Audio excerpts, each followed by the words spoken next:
Now, this came to me over the weekend simply because I was looking at something else on Whatcar. I then stumbled across this because they did a test of the top 12 EVs with the best winter ranges.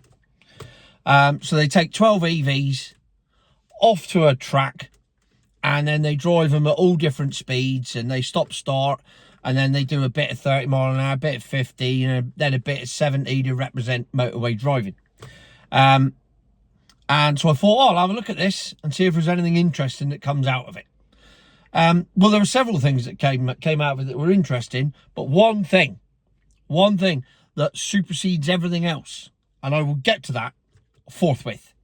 So, they get these 12 cars, they drive them round, and then they wait for them to run out. It's as simple as that. They charge them up to 100%, and then they did this in the winter because obviously batteries work better in the warmth. Much like myself, though I have taken to wearing shorts. Not that that's anything to do with this video because you can't see me legs. I'm a bit like Sooty in that respect. So they go along the track. Anyway, the first one out is the Lexus RZ, which did a whole 157 miles before it died. And not one car performed to what the manufacturers said the range is. Not one out of all of them. No shock there. I've been telling everyone that for 2 years. Nobody believed me. Something else that I've been telling everyone else for 2 years and no one believed me. We'll come on to that in a minute. Next out was the Jeep Avenger. Nobody cares because nobody's going to buy an electric Jeep Avenger. Nobody buys Jeeps, let alone Jeep Avengers. Then after that was the Lexus UX 300e. Did 170 miles. 37.9% short of its actual range according to the manufacturer. 37%. Shocking. Then the BYD Dolphin. Chinese thing. When I get my license back, I'm going to test drive one. I'll let you know. Did 188 mile. Then the BB's, after that, the MG4 gave up after 237 miles. Respectable. Next out was my favourite car in the world of milk floats, the Volvo XC40 Recharge. Did how many miles? Oh, 5 miles later. So 230 odd miles. It wouldn't do nothing, nowhere near like that if I was driving it, because I'd be thrashing the shit out of it, because it's brilliant for thrashing the shit out of. But you're half the range by doing that, so you only get about 100 mile out of it, I expect. Probably less than that, the way I drove it. Brilliant.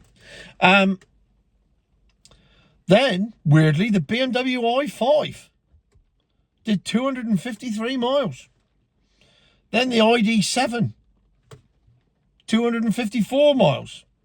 Then the BYD Seal, nah, me neither, which only left 2 cars left. The Tesla Model 3 long range and the Mercedes EQE. Tesla gives up after 293 miles. 300 mile for a Tesla is about standard, so that's about right. And the EQE, 300 miles. I mean, at least it did it without catching fire, because that's very similar to the model that they've recalled for catching fire. So there you are. So that is the point of this review, which then comes on to why EV efficiency matters. And this is where it got really interesting, because I've said all along that if you are charging on public chargers, these things are too expensive to run.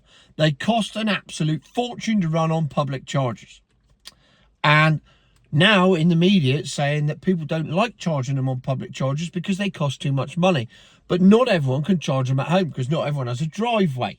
So not everyone can do home charging. And you can't do, and this was something that I used to do in all my videos when I'd be charging up on the side of the road, and some evangelist would say, oh, you should have charged up before you left. I'm 300 fucking miles from home. How the hell can I do that? I don't live on the side of the M1, do I, you twat? And I used to do that quite regularly as well when I was doing that, because charging at home only works if you only go half the distance of your range away from your home and then come back again. If you go any further, you are going to have to charge up on the side of the road. Oh, but if you use Zap Maps, you could have gone 10 miles out of your way on the M4 and you would have found a garden centre where there's a fast charger that does it for 70 pence instead of 79 pence. Bollocks. You pull into the motorway services, you plug it in. That's how it works. That's how it's always worked. It's never going to be any different. So, what they found was, and I'll quote, here it is. There's the Whatcar review. I'm quoting this directly from there because some evangelists will say, oh, I'm going to need the source of that. Where is your web link?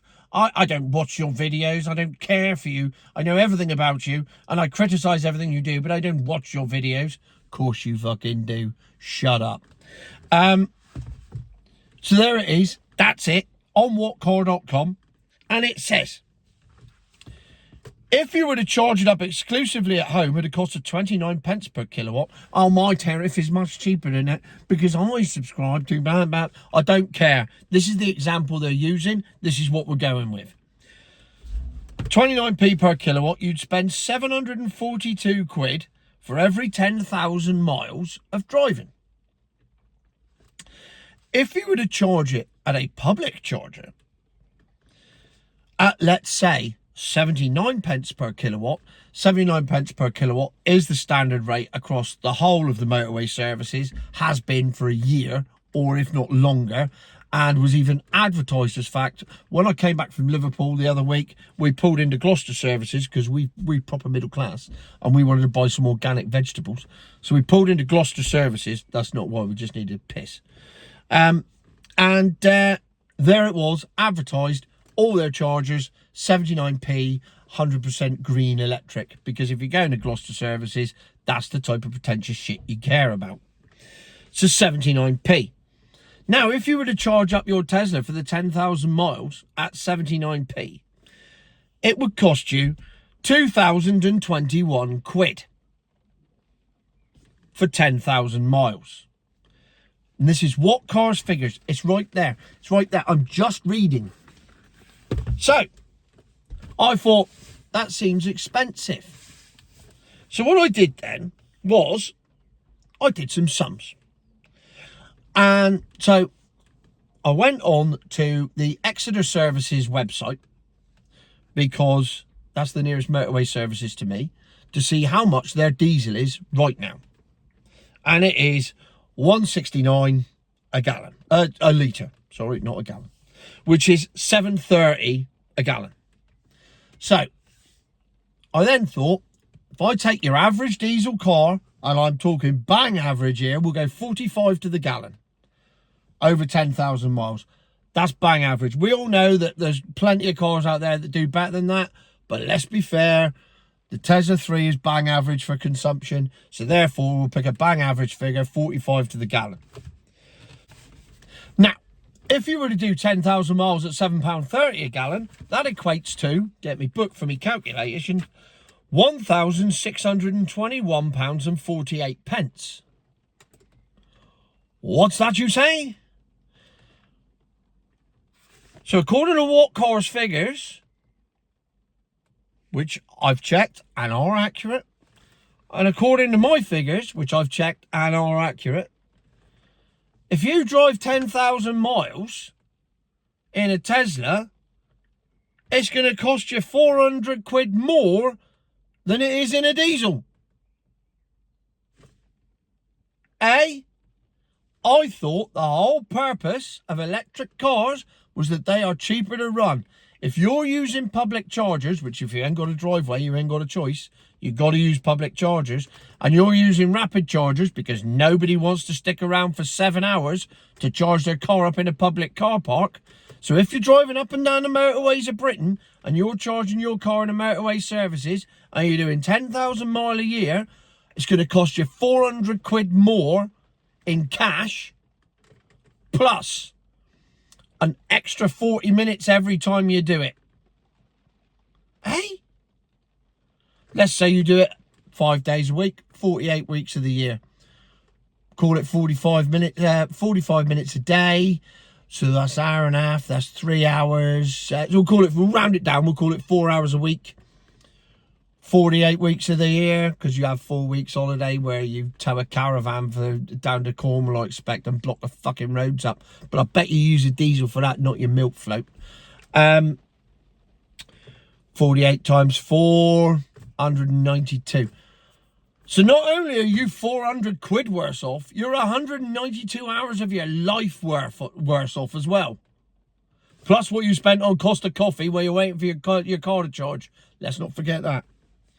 So there you have it. The point was that following that Whatcar survey, where they reveal how much extra it costs to run, what they've actually proved, categorically, undeniably, is what I've been saying for 2.5 years, which is if you drive this car, these milk floats, away from your home, they will cost you more money than the diesel that it was meant to replace and be cheaper than. It is not cheap motoring if you do the miles. Never has been, never will be, because electric ain't getting no cheaper thanks to Ed Milliballs. Never. So there you have it. I'll do it again. 2,021 quid to run a Tesla for 10,000 miles at 79 pence a kilowatt. Charging up in the motorway. Filling up in the motorway, 1,621 quid. 400 quid cheaper. That, fact. Stick it up your arse, evangelist. What I've been saying all along, and you saying that, oh no, that Whatcar did the test. And they push EVs like there's no tomorrow. They're like Ed Miller Slice's best friend. So why would they lie? They've simply stated truth. And the truth is, they cost more to run on long journeys. Thank you very much. Here endeth the lesson. I'm vindicated. Shall sit back in my chair now, be slightly smug. Future my arse.